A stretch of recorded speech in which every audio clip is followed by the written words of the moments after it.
Rise and shine, Value Farm family. Welcome back to another episode of The Farm. If you're new here, you are most welcome.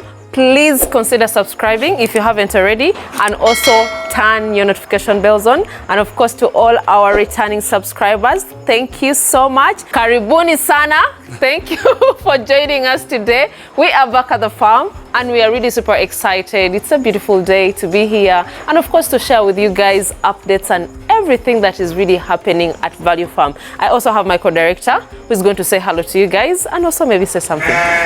You're welcome. Bonsoir, messieurs, mesdames. Bonjour, if it's morning where you are.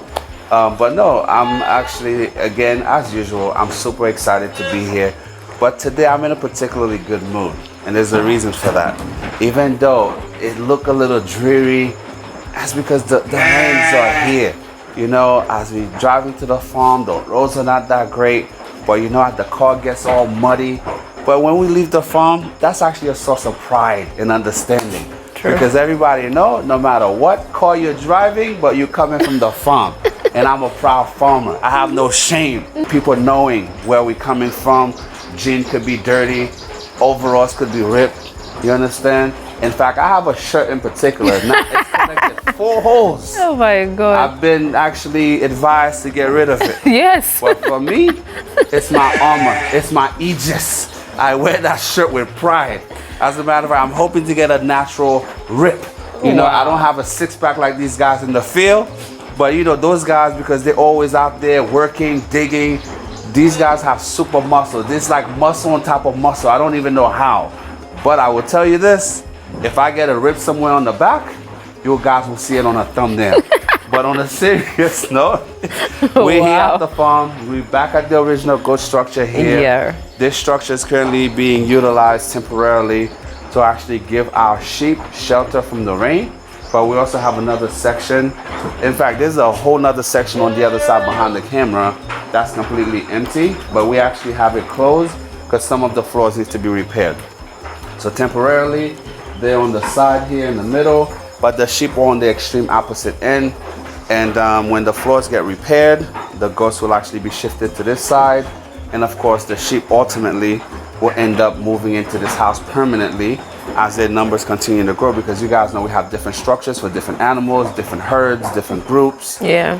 So things are moving. Because you can see from these different sections, I will definitely show you in the B-rolls how they are really even separated. So these goats are really very trained. They're very clever. They're very smart. Whenever they come back from grazing, they know their specific areas that they're going to sleep in. The goats, the young ones that were born from the farm are also here. They're already grown. Like the 3-day, I don't know whether you guys still remember the 3-day. Right now when we came to the structure, it is just growing much bigger in size as well.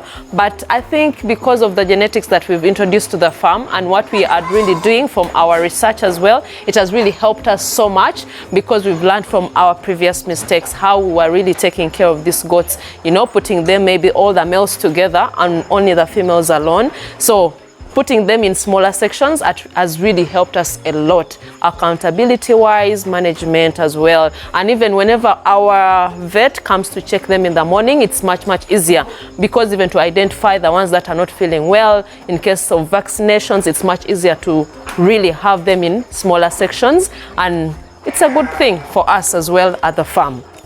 Then also grazing, of course. I think some of you really saw how we take them to different sections as well. We take them to totally different sections to browse. So it is really good for all farmers out there to also implement such things in your farms. Yeah, guys, let me tell you guys something here. You may see other farmers that don't really practice having the different sections for different units. And I understand money is scarce for everyone. But by the same token, if your goal is to grow into a commercial farmer, not a hobbyist, and if you want to keep your animals for personal consumption, I would still recommend that you keep them separated. You watch out for inbreeding, because when you have inbreeding at your farm, the goats, a lot of the kids are going to be born underweight. They're going to die. They'll never develop the way they're supposed to. So we actually have in our section here, this is actually part of our male unit here, but then not too far from that, we actually have, while we typically be on this side, we actually have our recently graduated juveniles that are actually now finding themselves in the actual breeding program. Some of them have actually graduated to the point where they're going to get to stay at the farm for an extended period of time so that we can continue to enhance their crossing by, of course, introducing our pure savannas or our pure boas to some of the females that actually make sense. And I have to tell you, as a farmer, that's like the best feeling to know that you actually started with a much lesser quality, and now we've actually at a stage where our offsprings are now starting to join the breeding program. And so, you know, that's feeling. Something that you should all aspire to do.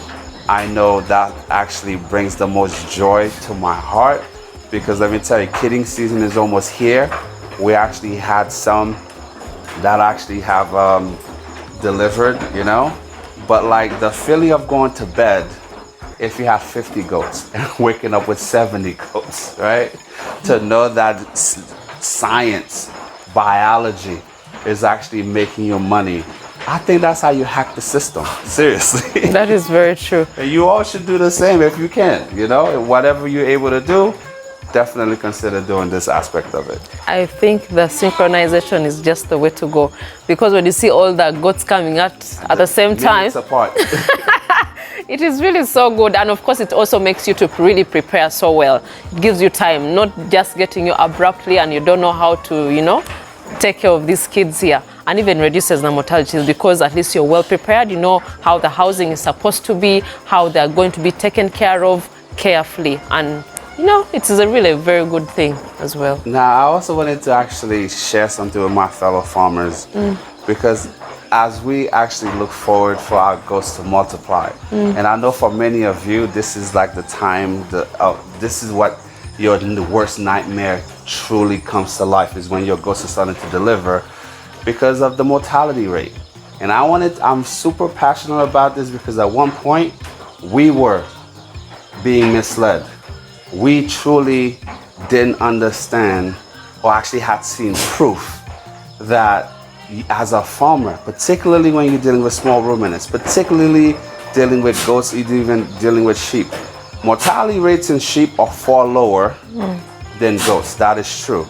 However, a lot of us have been led or misled to believe that losing 30, some farmers at times lose between 30, 40, sometimes 50% of their kids, and they just don't know how to combat it, and they've come to accept a 30% loss ratio as the norm, especially during the rainy season. Not just losing kids, there's so many farmers out here in the region that just believe, some of them won't even sell you goats during the rainy season, because they're so afraid that when the goats get to their farm, they're just gonna perish, they're gonna die.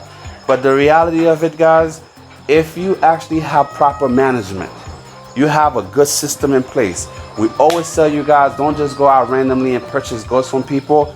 Sometimes it could be done if you have a proper protocol. True. Once you collect those goats, if you can quarantine them properly, you can get them tested for scrapie, brucella, all of the bad ones that can actually annihilate your farm, you know? But that's if you have the protocol. But by the same token, when they get to your farm, you have to literally treat everyone you purchase from as if they're not telling you the truth. In my country, they call that a half-truth, okay? But in reality, if somebody says, oh, we've already vaccinated for PPR, we've done brucella, we've done this, for your own peace of mind, you should get all of your vaccination records up to date. Now, if they actually have proof, they actually have actual documentation and a vaccination schedule, right? You can confirm that for yourself. Then God bless you. You have made a really wise decision. You have found a reputable farmer, but you should still keep a close eye on everything. And I want to make sure I stress this other point to you guys. There's also a situation where you have people at your farm that might claim to be experts in dealing with goats. They might claim to be experts dealing with your pigs.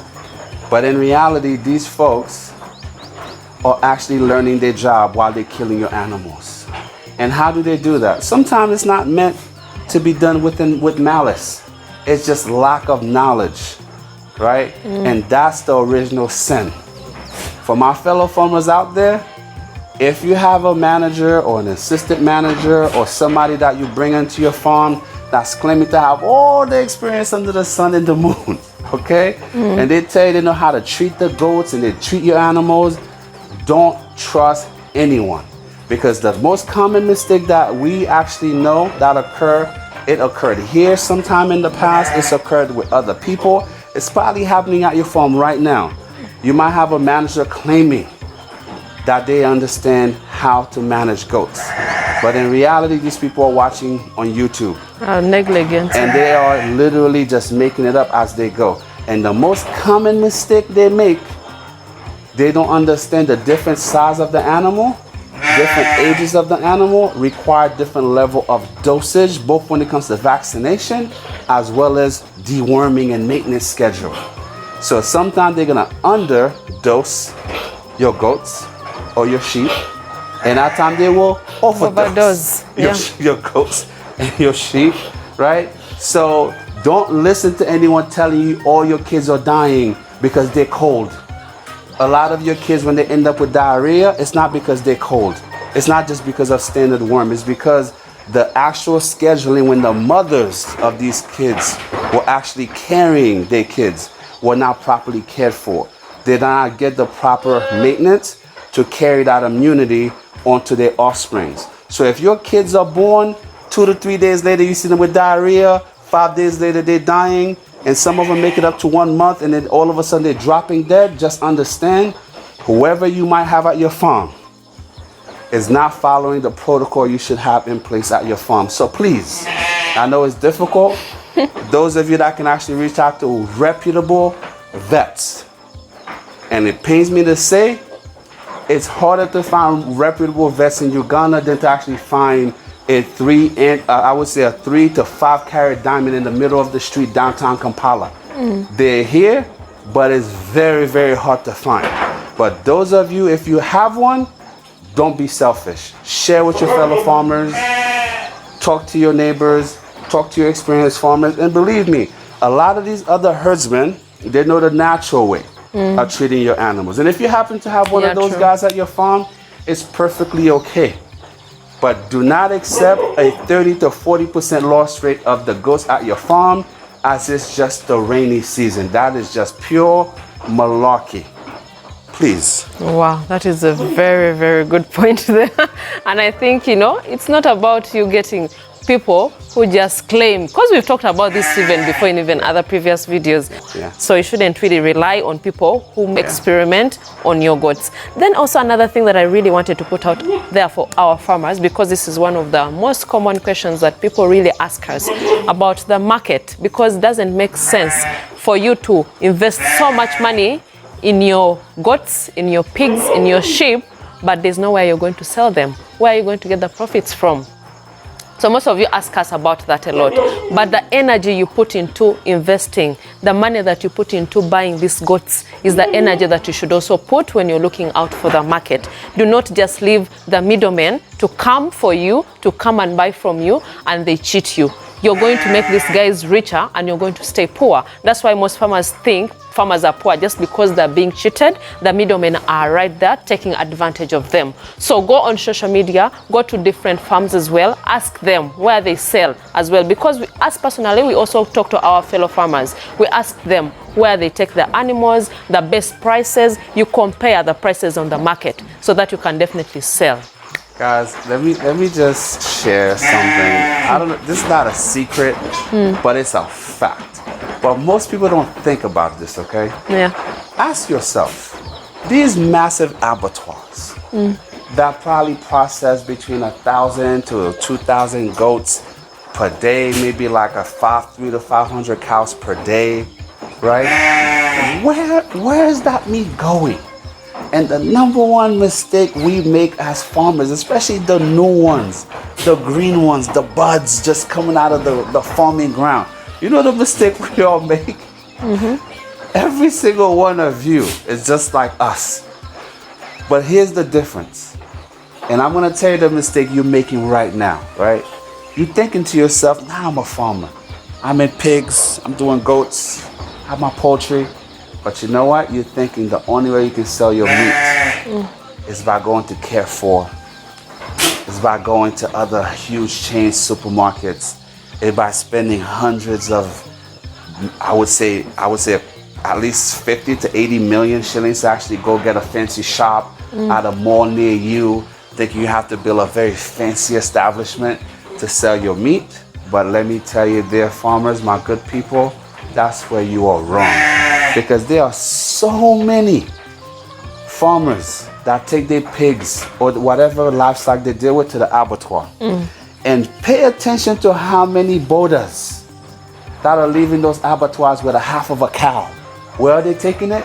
They're taking it to the station where the actual small butchers? The small butchers that are located at the trading centers, they're taking them to where the taxi parks are located. And guess what? These guys that you see slaughtering their goats in the village that barely have 80 people, these guys are making the real money. The overhead for rental space is so low to the point it's almost non-existent. But you know what? They're living better than you. So don't wait until you can get into Carrefour. Don't wait until you get a magical contract from the Hilton. You understand? The moment you start to actually collect your animals, you hit the street. You go to your trading center. You go to your church. You literally find a place near the side of the road. You set up your grill. You start grilling. And guess what? Because the animals are coming from your own farm, you are not under pressure. So the moment you actually train your people that you're gonna be there with the best goat meat, with the best rabbit, if that's the business you're in. Constant you know supply. What happened? If you're consistent and you have quality, they're gonna come for you. Don't worry about who's laughing at you.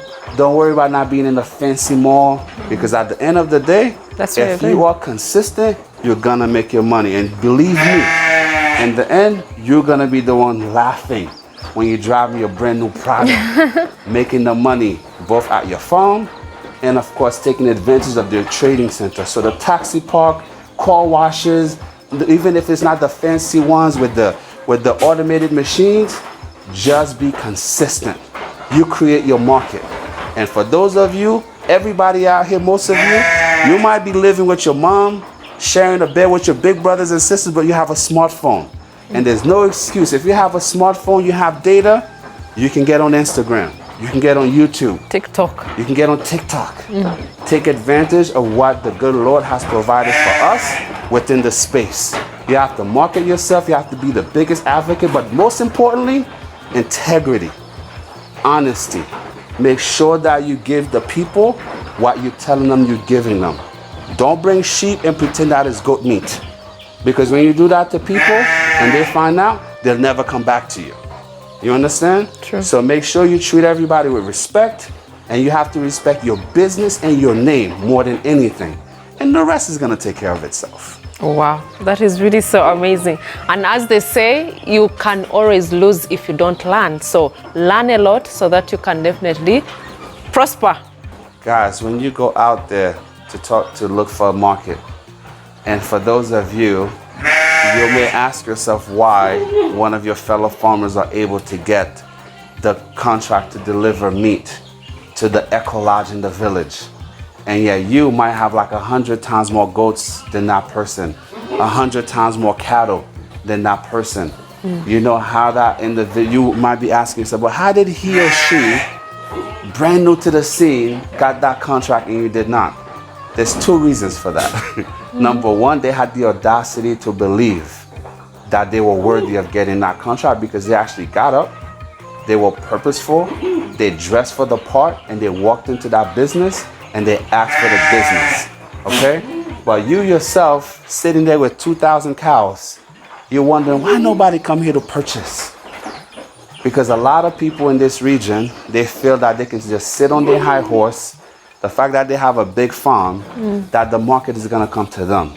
But in reality, the market is gonna belong to those who go out there to find it and take it. And I hope that is one of you, no matter where you are. That's how you have to approach it. You don't have to be mega, but you can conduct yourself in a way that will command respect. And what do we mean by that? You have to be professional. You can't show to a meeting with torn shirts. You can't walk into the Marriott or whatever massive hotel that's in your area with your gumboots. You understand? I mean, if that's all you have, then that's okay. If you're meeting somebody at your farm and you're doing a farm tour, that's okay. But remember, you have to dress for the job that you want. You have to conduct yourself for the position that you're going for. If you're going as a supplier, then you have to act, talk, and behave and have the confidence. You have the best. Because if you don't believe it, nobody else is going to believe you. Hey! That is really very cute, by the way. Thank you so much. We really appreciate that. Guys, I hope you really learned one or two things from this video, because we are here to share with you guys everything that we are doing here and everything that we also learn on job, of course, from the experience that we have at Value Farm. But if you've watched this video up to this moment, thank you so much. Asante sana. Today I'm speaking Swahili. But if you haven't already even checked our social media platforms, please go check out the behind the scenes. On Instagram, we have our page, Value Farm UG, Facebook, Value Farm, TikTok, Value Farm. We have so many behind the scenes, what you guys do not get to see here as well. Then also we have our shorts. So guys, watch also the shorts, by the way. The shorts also give you small hints of what we are doing at Value Farm. I'm so sorry to interrupt, since this is about goats, guys. Let me tell you one fatal mistake you should never make. And I know this is so near and dear to my heart, because I know many of you have probably already made this mistake. Whatever you do, if someone is telling you as you start your farm, as you're spending money on fencing, staffing, planting your pasture, you're trying to do everything the right way. If somebody that you know is telling you to go to the market or go to the abattoirs, they're unloading goats off the trucks to buy as a way to stock, just know that person, maybe innocently, they just don't know what they're talking about. And some people, and I know this for a fact, will maliciously advise you to do such things. And a lot of you guys that want to stay in Kampala, you're going to send people out there to the village. You're just going to give them money. Some of them may not be reputable. Some of them will take your money and go buy the goats from the market day. And typically a lot of people, when they decide to liquidate, not everyone, most people will never bring their best goat, their best cow to the market on market day, because they want to help out another farmer build their flock. They're going to bring those animals there because they either need money, and they also need to liquidate inferior stocks from their portfolio. So do not fall for the okie doke. You understand? Don't make that mistake, because at the end of the day, you might have been taking the slow approach by actually collecting your goats from reputable breeders.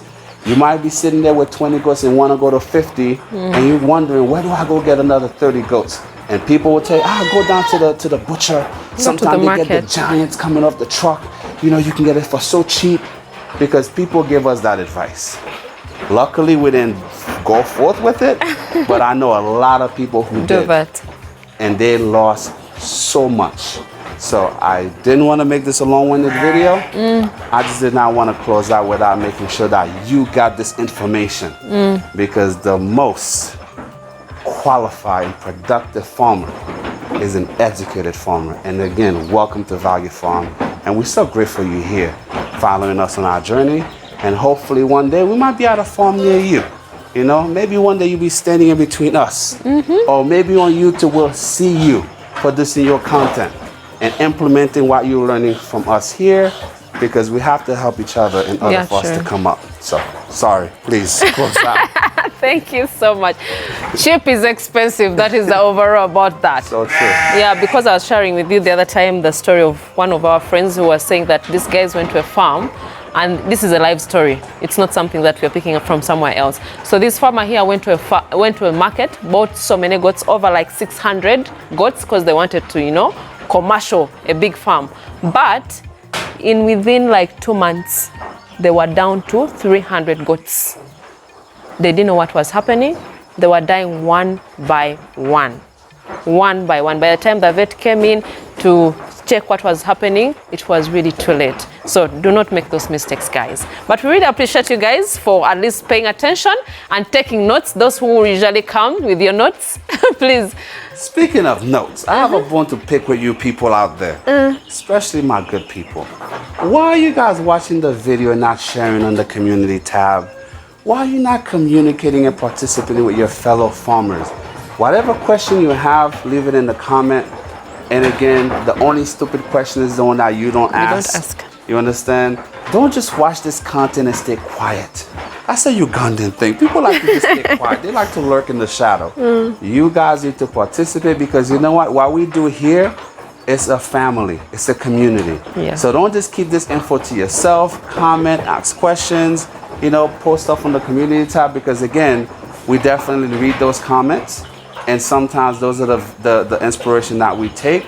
Those are the cues we take to actually provide you guys some of the content that we bring to you. Yeah. So don't just watch, and we have videos with like 100,000 views, less than 300 comments. Shame on you, okay? You have the liberty to comment, to ask questions, and be the moderator. Educate each other, okay? Be more active on that end. Yeah, and of course, with your questions, we shall be answering them also on live streams. We are going to bring back live streams, guys. Blame Tina. It's my problem. Thank you. I take the blame, but we are going to be doing more live streams for you, so that at least we interact even more. But we really appreciate you guys so much. Tell a friend to tell a friend. Till next time. Bye. Bye.